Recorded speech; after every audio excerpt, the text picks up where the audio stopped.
కాకుండా మీ పని మీరు చేసుకుంటా వెళ్ళిననుకోండి, పిఠాపురంలో కూడా అంత మెజారిటీలు వచ్చేదానికి ఆస్కారం లేదు. మీకు రాజంపేటలో మీరు మంచి మెజారిటీతో మిథున్ రెడ్డి గారు గెలిచేదానికి ఆస్కారం ఉండేది.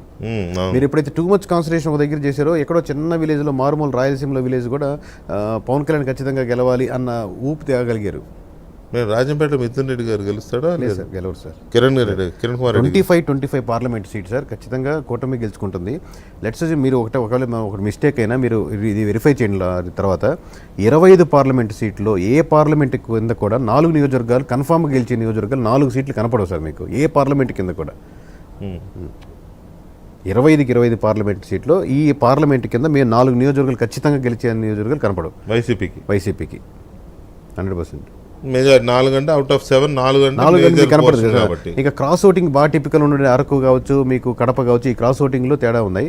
సో అరకు మేము క్లియర్ చేసాం. లాస్ట్ మేము 24 కన్ఫామ్ అయ్యి లాస్ట్ 25వ పార్లమెంట్ సీటు వెరిఫై చేసింది కడపే. సో కడప పార్లమెంట్ ఎందుకంటే మిక్స్డ్ కాంబినేషన్స్. ఒక పక్క జగన్మోహన్ రెడ్డికి ఖచ్చితంగా అసెంబ్లీ సీటు ఓటు వేసిన వాళ్ళు కూడా పార్లమెంట్ వేసేసరికి అవినాష్ గారికి వేసేసరికి ఎక్కువ మంది సిద్ధంగా లేరు. లేదు షర్మిల గారు ఓట్ బ్యాంకింగ్ ఎక్కువ శాతం వైఎస్ఆర్సీపీ నుంచి తీసుకున్నా ఒక 30% మళ్ళీ 20% మళ్ళీ టీడీపీ నుంచి తీసుకుంటున్నారు.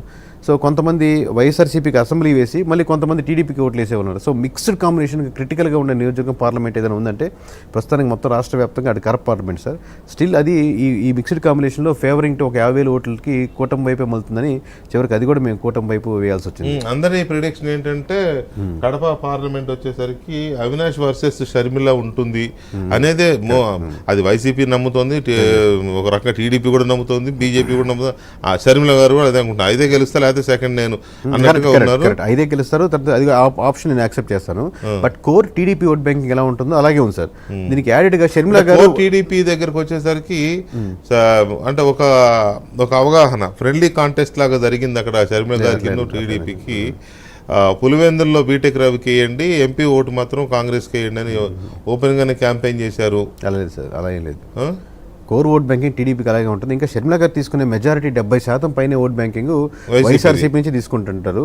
సో అట్లాగే అసెంబ్లీ స్థానాల్లో మీరు మిక్స్డ్ ఓట్ బ్యాంకింగ్ ఏముందో స్టిల్ వైఎస్ఆర్సీపీకి వేసిన దాంట్లో 50 నుంచి 70% ప్రజలు క్రాస్ ఓటింగ్ ఎక్కువ వేశారని చెప్పి మనకు కనపడుతుంది సార్. ఓవరాల్గా అది కొంత శాతం షర్మిల గారికి ఇచ్చు, కొంత శాతం టీడీపీకి ఇచ్చు. అంటే వాళ్ళు క్లోజ్ కంటెస్టెంట్ ఎవరు ఓడించేదానికి ఆస్కారం ఎక్కువ ఉందని వాళ్ళు ఫీల్ అయితే వాళ్ళ పర్సనల్ అభిప్రాయం షర్మిల గారు గెలుస్తారని ఫీల్ అయితే షర్మిల గారికి, లేదు టీడీపీ అభ్యర్థి గెలుస్తారంటే ఇక టీడీపీ అభ్యర్థికి వేసేదానికి ఆస్కారం ఉందండి.